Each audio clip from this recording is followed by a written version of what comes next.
എത്തിയാലും 8 വയസ്സുള്ള കുട്ടിയാണിപ്പോഴും പ്രായമിങ്ങെൺപതിൽ എത്തിയാലും കുട്ടിത്തമെന്നും ഇവൾക്കു കൂട്ടെന്നതു മുന്നമേ കണ്ടങ്ങറിഞ്ഞതാലോ ഐവരിയിലേറ്റം ഇളയവൾ കേകിനാർ ലക്ഷ്മിക്കുട്ടി എന്ന നാമധേയം. ലക്ഷ്മിക്കുട്ടി എന്ന നാമധേയം. അമ്മേ ചോറമ്മേ എനിക്കു വെള്ളം എന്നീ 100 വിളികൾ ഉയരുമ്പോഴും കണ്ടതില്ല മുഖം ദേഷ്യപ്പെടുന്നതോ ശബ്ദം കനപ്പതോ ഇന്നുവരെ. പള്ളിക്കൂടത്തിലേറെ പഠിച്ചതില്ലെങ്കിലും പണ്ഡിതയാണിവൾ തർക്കമന്യേ. പള്ളിക്കൂടത്തിലേറെ പഠിച്ചതില്ലെങ്കിലും പണ്ഡിതയാണിവൾ തർക്കമന്യേ. ഞങ്ങൾ പഠിച്ചു മറന്ന കവിതകൾ വ്യത്യസ്തമാണമ്മയ്ക്കിന്നു പോലും. അക്ഷരശ്ലോകം കളിക്കവേ ചായെന്ന അക്ഷരത്തിൽ തട്ടി നിന്ന നേരം. അക്ഷരശ്ലോകം കളിക്കവേ ചായെന്ന അക്ഷരത്തിൽ തട്ടി നിന്ന നേരം നിമിഷ കവിയാണു താനെന്നു തെളിയിച്ച കവിത ഇതായി നീ നിങ്ങൾക്കായി. പണ്ട് വല്യമ്മയും എല്ലാവരും അമ്മയും കുട്ടികളും എല്ലാവരും അക്ഷരശ്ലോകം കളിക്കും. അപ്പോൾ അക്ഷരശ്ലോകം കളിച്ചുകൊണ്ടിരുന്ന സമയത്താണ് ഈ ച എന്ന അക്ഷരം വന്നത്. ച എന്ന അക്ഷരത്തിൽ പലതും പാടിക്കഴിഞ്ഞ സ്ഥിതിക്ക് ഇനി ഒന്നും കിട്ടാനില്ല, ഈ അച്ചുമൂളിനെ നിവൃത്തിയുള്ളൂ എന്ന് വന്നപ്പോൾ അമ്മ നമ്മുടെ 18-ാം അടവ് പൂഴിക്കടകനടി എടുത്തു. ചായ എടുത്തിട്ട് ദേ പിടിച്ചു പറഞ്ഞു. ചായ സ്വല്പം കുടിച്ചീടിയിൽ ചുടി കൂടുമെന്നോർത്തു ഞാൻ ചായപാത്രം തുറന്നപ്പോൾ കഠിനം ചായ തീർന്നു പോയി. ആ സ്പോട്ടിൽ ഈ ടാലന്റ് അമ്മ അക്ഷരശ്ലോകത്തിന് മാത്രമല്ല ഉപയോഗിച്ചത്.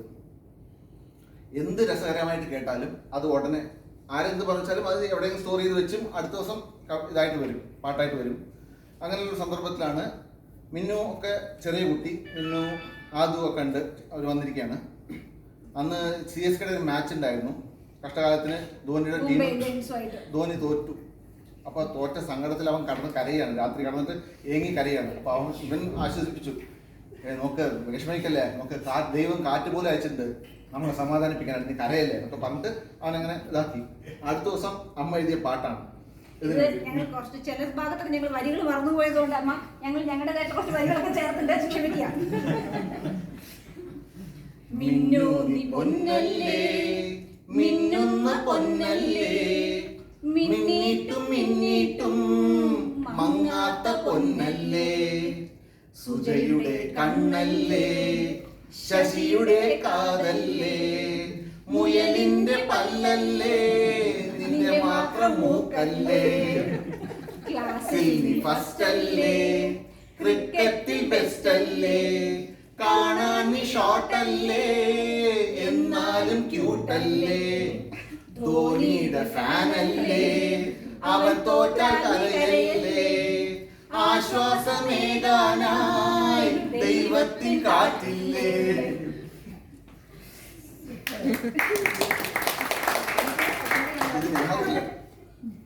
ഇനി വേറൊരു ഭാഗം പറയുകയാണെങ്കിൽ, മത്സരവേദിയിൽ എന്നും കരുത്തായി അമ്മ തൻ നൂതന ആശയങ്ങൾ, വ്യത്യസ്ത സൃഷ്ടികൾ തൻ ഫലമായല്ലോ ഞങ്ങൾ നേടി പല സമ്മാനങ്ങൾ. കഥയോ കവിതയോ പ്രച്ഛന്ന വേഷമോ മത്സരം എന്തു താനായിടട്ടെ, അമ്മ തൻ ഭാവന വേദിയിൽ നവ്യമാം അനുഭൂതി എന്നും ഉണർത്തിയല്ലോ. ഞങ്ങളുടെ സ്കൂളിൽ പഠിക്കുമ്പോൾ സാഹിത്യ സമാജം മത്സരങ്ങൾ ഉണ്ടാവും. അപ്പോൾ മത്സരത്തിന് വന്നിട്ട് കഥ പറച്ചിൽ എന്ന് പറഞ്ഞ ഒരു ഇതുണ്ട്. അപ്പോൾ കുട്ടികൾ പൊതുവെ കേട്ട കഥകളോ ബാലരമയിലും പൂമ്പാറ്റയിലും കഥകളോ വന്ന് കാണാപ്പാടം പഠിച്ച് അവിടെ ഒപ്പിക്കും. പക്ഷെ അമ്മ ഒരിക്കലും ഞങ്ങളെ അങ്ങനെ ഒരു അനുകരണത്തിലേക്ക് തള്ളാറില്ല. അമ്മ തന്നെ കോൺട്രിബ്യൂട്ട് ചെയ്യും. അത് അവതരിപ്പിച്ചത് നിഷിയാണ്.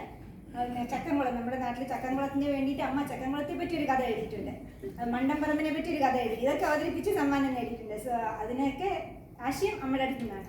അതേപോലെ വേഷപ്രശ്നം ഇത് വരുമ്പോ ഫാൻസി ഡ്രസ് വരുമ്പോ ഇല്ല കള്ളുകൂടിയം സാധാരണ ക്ലാസ് നമ്മൾ സ്റ്റേജിൽ കാണുന്ന ഈ കള്ളുകൂടിയന്മാര് പിച്ചക്കാര് ഇങ്ങനത്തെ വേഷം ഉള്ളൂ, സ്റ്റാൻഡേർഡ് വേഷം ഉള്ളൂ. പക്ഷെ അമ്മ ആലോചിക്കുന്നത് ഭയങ്കര വ്യത്യാസമായിട്ടായിരിക്കും.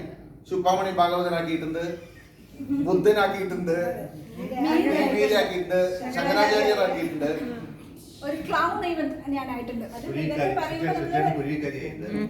ഇന്നത്തെ കാലത്ത് നമുക്ക് റെഡിമെയ്ഡ് ആയിട്ട് ഇങ്ങനെ കടയിൽ പോയി വാങ്ങിച്ച് അങ്ങനെയാണ്. പക്ഷെ അമ്മയ്ക്ക് അത് നമുക്കതൊന്നുമില്ല. ഇല്ല സാധനം വെച്ച് ഈ വേഷങ്ങളൊക്കെ ഒപ്പിച്ചെടുക്കാൻ ഐഡിയ തരുന്നതും അമ്മ തന്നെയാണ്. വേഷം എന്ന് പറയുന്നത് മാത്രമല്ല, അത് എങ്ങനെയൊക്കെ നമുക്കത് കഥാപാത്രമാക്കി മാറ്റിയെടുക്കാം എന്നുള്ള കോൺട്രിബ്യൂഷനും അമ്മയുടെ തന്നെയാണ്. എസ്പെഷ്യലി ആ ക്ലൗൺ ആയത് അതിന് ഡയലോഗ് പോലെ ബാക്കിയുള്ളതിനൊക്കെ എന്തെങ്കിലുമൊക്കെ ഒന്ന് പാടിപ്പോകാം, എന്തെങ്കിലും ചെയ്യാം. ക്ലൗൺ ആയപ്പോൾ എങ്ങനെയാ ഇത് ചെയ്യാം, അവിടെ പോയി നിൽക്കാം. പക്ഷെ ഇത് എങ്ങനെ ഞാനൊരു ക്ലൗൺ ആയിട്ട് എന്ത് ചെയ്യണം എന്ന് പോലും അമ്മ പഠിപ്പിച്ചതാണ്. ഇത് അതേപോലെ കോപ്പി അടിച്ച് ഞാൻ ആദ്യം കൊണ്ട് പിന്നെ ചെയ്യിപ്പിച്ചിട്ടുണ്ട്, അവന് പ്രൈസ് കിട്ടിയിട്ട്.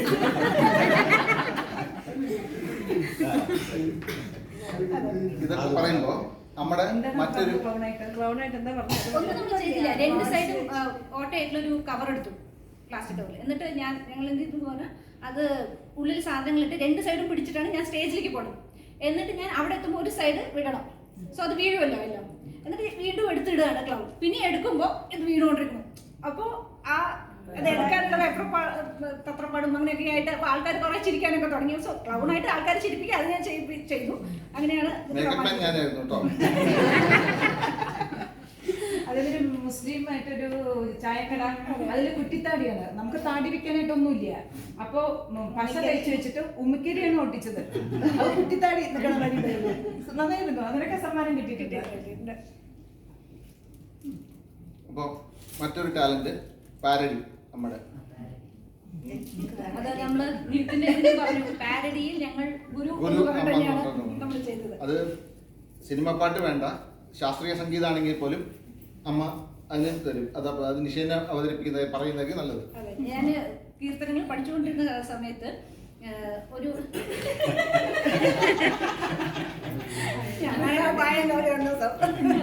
സിൻസിയർ ആയിട്ടിരുന്ന് സാധന ചെയ്യാൻ പ്രാക്ടീസ് ചെയ്തുകൊണ്ടിരിക്കുകയാണ്. അപ്പൊ ഒരു പുതിയ കീർത്തനം പഠിച്ചിട്ട് അത് പഠിക്കുകയായിരുന്നു. ഇപ്പൊ പാടിയ അത് കീർത്തനം ആവില്ല. എന്നാലും ബ്രോചേ വാരവരേ രഘുപതേ ബ്രോചേ വാരവരേ.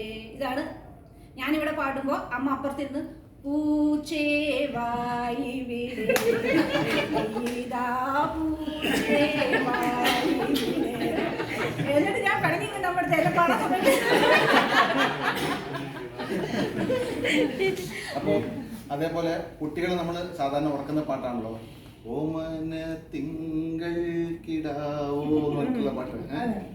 അപ്പൊ വന്നിട്ട് കുട്ടികള് ഇതിൽ ഏതാ കുറെ എല്ലാരും കുറെ പേര് പ്രസവിച്ചിട്ടുകൊണ്ട് നമുക്ക് അറിയില്ല ആരുടെയൊന്നും ഓർമ്മയില്ല.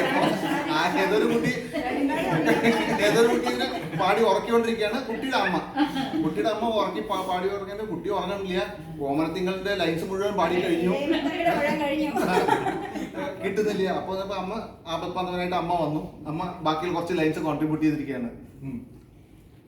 ചക്കപ്പഴത്തിൻ കുരുവോ ചീഞ്ഞ പൂവൻ പഴത്തിന്റെ തോലോ ആട്ടം പിഴച്ച മയിലോ പാട്ടുപാടാൻ മറന്ന കുയിലോ വാടിക്കരിഞ്ഞ മലരോ തീയിൽ കാച്ചിപ്പഴുത്തോരിരുമ്പോ നാവിപ്പുളിച്ച തൈരോ അതിൽ പാറിപ്പറക്കും കൊതുവോ കാറ്റത്തു വച്ച വിളക്കോ കൂരിരട്ടത്തു കാണും നിഴലോ ഈശ്വരൻ ചെയ്ത ചതിയോ പരമേശ്വരി തൻ കണ്ണുനീരോ. ഇത് കേട്ടിട്ട് അർത്ഥം മനസ്സിലായിട്ടാണോ എന്തോ അറിയില്ല. കുട്ടി ഉടനെ അല്ലെങ്കിൽ ഇനിയും കൊല്ലുന്നറിയാം. ഇനി സിനിമാ പാട്ടിന്റെ കാര്യമാണെങ്കിൽ അതും അമ്മ ഒരു വിധമൊക്കെ കയ്യിൽ നോക്കിയിട്ടുള്ളതാണ്. പാരഡി ഉണ്ടാക്കാൻ നമുക്ക് യാതൊരു ബുദ്ധിമുട്ടില്ല. ഏത് പാട്ടാണ് ഇവിടെ? കളിവീടുറങ്ങിയല്ലോ കളിവാക്കുറങ്ങിയല്ലോ. ആയിട്ടുള്ളൊരു പാട്ടാണല്ലോ. അത് അമ്മ മാറ്റിയത് ഇങ്ങനെയാണ്. തലയാകെ പെരുക്കുന്നല്ലോ നാവാകെ കുഴയുന്നല്ലോ ഒരു തുള്ളി മോന്തുവാനൻ ആത്മാവ് തേങ്ങുന്നല്ലോ തുറക്കാത്ത കള്ള് ഷാപ്പുകൾ നിറയ്ക്കാത്ത ഗ്ലാസുകളെ, തുറക്കാത്ത കള്ളുഷാപ്പുകളെ, നിറയ്ക്കാത്ത ഗ്ലാസുകളെ, അറിയില്ല നിങ്ങൾക്കെന്റെ കുടിക്കാത്തൊരാത്മദുഃഖം. അരക്കുപ്പി മോന്തിയാലേ വിളിക്കാറുള്ളൂ എൻ്റെ അയൽക്കാരനെ തെറി വിളിക്കാറുള്ളൂ. ഒരു കുപ്പി മോന്തിയാലേ തൊഴിക്കാറുള്ളൂ എൻ്റെ കെട്ടിയോളി മക്കളെയും ഞാൻ തൊഴിക്കാറുള്ളൂ, ഞാൻ തൊഴിക്കാറുള്ളൂ. അപ്പോൾ നമ്മൾ കുറച്ച് നേരമായല്ലോ പാട്ട് കേട്ടിട്ട്, ഇനി ഒരു കഥയിലേക്ക് പോവാം. ഉമ്മയുടെ കല്യാണം അവിടെ ഷോപ്പ് ഷോപ്പ് ചേച്ചി ഇല്ലാത്തതായതുകൊണ്ട് ഷോപ്പ് ചേച്ചി പറഞ്ഞതായിരിക്കും കുറച്ചുകൂടി ഉചിതം തോന്നുന്നു. സന്ദർഭം വന്നിട്ട് ഉമ്മയുടെ കല്യാണ സമയമാണ്. നാട്ടിൽ നമ്മളെല്ലാവരും പോയിട്ടുണ്ട്. അപ്പോൾ കല്യാണം പ്രീവിയസ് ഡേ, തലേ ദിവസത്തെയാണ് സംഭവം. അപ്പോൾ അമ്മ ഒരു വലിയ സമ്മാനപ്പൊതി ഉമ്മയ്ക്ക് കൊടുക്കുകയാണ്. നമ്മളെല്ലാവരും ഉണ്ട്. എന്താ അത്ര വലിയ സമ്മാനം എന്നറിയാൻ എല്ലാവർക്കും നാച്ചുറലി ഒരു ക്യൂരിയോസിറ്റിയിൽ എല്ലാവരും ഇരിക്കുന്നുണ്ട്. ഉമ്മ വലിയ കാര്യമായിട്ട് ഫസ്റ്റ് ബോക്സ് തുറന്നു. അതിൻ്റെ ഉള്ളിൽ അതിനേക്കാളും ചെറിയൊരു ബോക്സ്, അതും തുറന്നു. അങ്ങനെ ആകുമ്പോൾ എല്ലാവരും ചിരി തുടങ്ങി. ഇതെന്താ ബോക്സിൻ്റെ മുകളിൽ ബോക്സ്, അങ്ങനെ അങ്ങനെ ആയി ഇത്രയും വലിയ ബോക്സ് അതിൽ ഇത്ര ബോക്സായി. അത് നല്ല ഭംഗിയായി പൊതിഞ്ഞ് അപ്പോൾ കാര്യമായിട്ട് എന്തോ ഒരു സംഭവമാണെന്ന് തോന്നിച്ചു. അവള് തുറന്ന് എടുത്തപ്പോൾ പുഞ്ചിരിച്ചുകൊണ്ട് ആ ഒരു ഇഞ്ചി കൊടുത്ത് വയ്ക്കുന്നു. ആദ്യമുള്ള അന്താഴ്ചയ്ക്ക് പിന്നെ അവൾ ചിരിക്കാൻ തുടങ്ങി. അപ്പൊ കണ്ടു നിന്ന് കുറെ പേർക്ക് കാര്യം മനസ്സിലായി, ചിരിച്ചു. നിങ്ങൾക്ക് അറിയിണ്ടാവില്ല ആ കഥ എന്താണെന്ന് ഫിനിഷ് പറയും. കൾപ്രിറ്റ് എപ്പോഴും ഞാനായിരിക്കുമല്ലോ. ഞങ്ങൾ ഓണച്ചന്തയുടെ സമയമാണ് അപ്പോൾ ഞാനും ഉമ്മയും കൂടി തന്നെയാണ്, രണ്ടുപേരും കൂടിയിട്ട് ഞങ്ങളൊരു പീച്ച് കളർ ഷർട്ട് അവൾക്ക് വേണതുകൊണ്ട് ഞങ്ങൾ അവിടെ കുറച്ച് കടകളിലൊക്കെ പോയി നോക്കുകയൊക്കെ ഉണ്ടായി. ഞങ്ങൾക്ക് കിട്ടിയില്ല. അപ്പോൾ അന്ന് മുഴുവൻ കുറേ നേരം പീച്ച് ഷർട്ട് തരുന്നതുകൊണ്ടാന്ന് തോന്നുന്നു. അന്ന് രാത്രി ഉറങ്ങുമ്പോൾ ഞാനെന്തോ പീച്ച് ഷർട്ട് എന്നൊക്കെ എന്തൊക്കെയോ പറഞ്ഞു.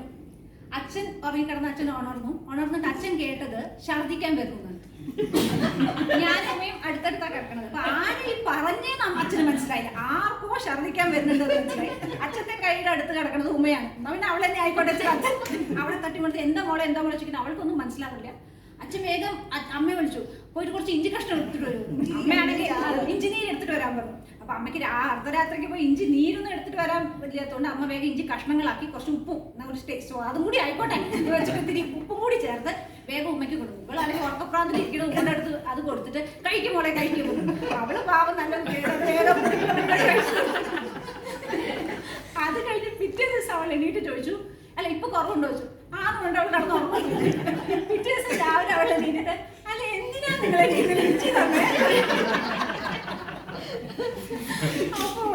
അപ്പോഴാണ് എനിക്ക് ചെറിയൊരു ഞാൻ അപ്പം തന്നെ ഉണർന്നത് കൊണ്ട് എനിക്ക് ചെറിയൊരു ഇതുണ്ടായിരുന്നു. പക്ഷെ ഞാൻ അപ്പം മിണ്ടിയില്ല. പറഞ്ഞു ഇതെല്ലാം അവള് കഴിക്കണം, കഴിച്ചോട്ടെ.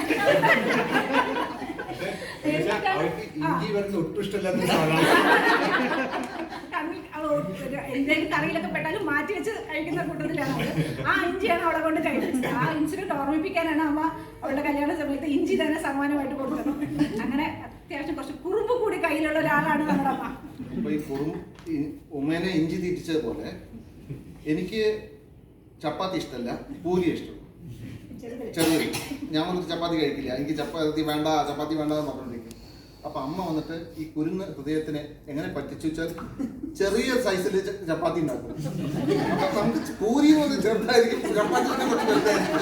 അപ്പൊ ചെറുതാണ് ചപ്പാത്തി കൊണ്ട് അല്ലെങ്കിൽ അല്ലാതെ മനസ്സിലാവുന്നുണ്ട്, പക്ഷെ ടേസ്റ്റ് വ്യത്യാസം വരുന്നില്ല. പക്ഷെ ലോജിക്കലി ചെറുതാണല്ലോ, ഇതായിരിക്കണം. അതുകൊണ്ട് ഞാൻ കഴിച്ചിട്ടുണ്ട്. അപ്പൊ അങ്ങനെ പറഞ്ഞപ്പോ വേറൊരു ചപ്പാത്തി കഥ ഓർമ്മ വന്നു, അതും കൂടി പറഞ്ഞേക്കാം. ഞാൻ പേര് പറയുന്നില്ല. അല്ല പേര് പറയണോ? പേര് പറഞ്ഞേക്കാം, പേരെന്നെ പറയാം. എന്തിന്റെ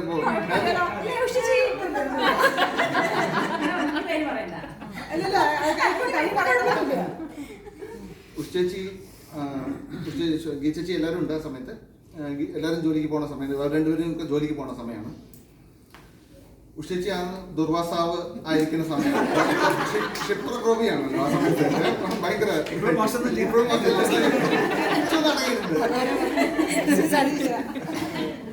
അങ്ങനെ ഇരിക്കുന്ന ദിവസം ഗീച്ചേച്ചി ഓഫീസിലേക്ക് പുറപ്പെട്ട് പോയി കഴിഞ്ഞു. ഉച്ചേച്ചി വന്നിട്ട് ഇതാണ് കാലത്ത് എനിക്ക് വന്നിട്ട് ചായ ചോദിക്കുകയാണ്. അപ്പൊ അമ്മ പണിയുടെ തിരക്കിൽ എല്ലാവരും അയക്കണം, ഓടി നടക്കാൻ നോക്കാം. അപ്പോൾ ചായ ആറ്റി കൊടുത്തു. ഉച്ചേച്ചി ചായ കുടിച്ചു. ഇതെന്താ അത് കാപ്പിയുടെ ടേസ്റ്റ്? കാപ്പിയുടെ ടേസ്റ്റ് ചായയാണോ അത്? ഇത് ചായ കാപ്പിയുടെ ടേസ്റ്റ് ഉണ്ട്. ഓ ഗീതയ്ക്ക് ചായ കാപ്പി ആറ്റിയ ഗ്ലാസ് ആയിരിക്കും അത് തന്നത്. ചായ ഇഷ്ടമല്ല, കാപ്പി ഞാൻ കുടിക്കുന്ന അറിയില്ലേ അങ്ങനെ കൊണ്ട് കുറെ ചാടി. അമ്മ കുറെ സഹിച്ചോണ്ട് അമ്മ ഉണ്ടാകണമെന്നിട്ടു.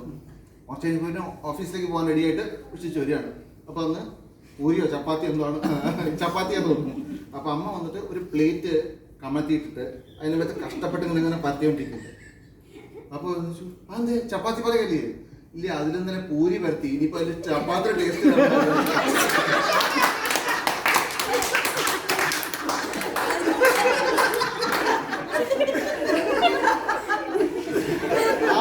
അത് കേട്ടത് പിന്നെ 1 മാസത്തോളം അമ്മയോട് മിണ്ടിയിട്ടുണ്ട്. പക്ഷെ വിധിയുടെ വിളയാട്ട് നോക്കാം. ഇപ്പൊ അവരാണെങ്കിലോ എണപിരിയാത്ത ആൾക്കാരാണ്. ചക്കക്കൊന്നും ചക്കച്ചോളയും പോലെ, നാടയും പോലെ, ഈച്ചി ശർക്കരയും പോലെ, വിസ്കിയും ഐസും പോലെ, സൈഡനും ബീറും പോലെ പിടിക്കാനേ പറ്റില്ല. അപ്പൊ ഒരു ചെറിയ കഥ കൂടി പറഞ്ഞേക്കാം. വേറൊന്നുമില്ല. ആ സമയത്ത് ഈ ചെരുപ്പിൽ കുറെ രോഗങ്ങൾ മാറ്റാനുള്ള സംവിധാനങ്ങൾ കൊണ്ടുവരുന്ന സമയമാണ്. ഈ അക്കുപ്രഷറും അക്കുപഞ്ചറും ഒക്കെ കൊണ്ടുവന്നിരിക്കുന്ന സമയമാണ്. അപ്പൊ അമ്മ ബാംഗ്ലൂരിൽ പോയിരിക്കുകയാണ്. നമ്മുടെ ചെരുപ്പിന്റെ ബ്രാൻഡിന്റെ പേര് ഡോക്ടേഴ്സ് എന്നാണ്. അപ്പൊ അമ്മ ചെരുപ്പിടാൻ വരികയാണ്. അപ്പോഴാണ് ചന്ത ചേച്ചി ഇത് കണ്ടിട്ട് ചോദിക്കുന്നത്. അവര് എന്തോ അസുഖത്തിനുള്ള ചെരുപ്പാന്ന് വിചാരിച്ചു. ചോദിച്ചു, ചന്ത ചേച്ചി ചോദിച്ചു, മാമേ ഇത് എന്തിനാണ് ചെരുപ്പ് ആവശ്യം? അത് കാലിലിടാന്ന് ചെരുപ്പ്.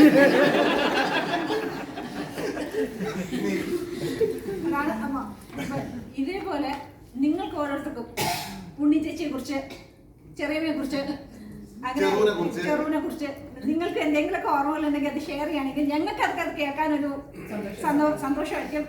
ഈ ഒരു സന്ദർഭം നമുക്ക് ഉപയോഗിക്കാം. എസ്പെഷ്യലി നിങ്ങളുടെ കഥകൾ പോലെ ഞങ്ങൾക്ക് അറിവ് കൂടി ഉണ്ടാവില്ല. അത് കേൾക്കാൻ ഞങ്ങൾക്ക് താല്പര്യമുണ്ട്.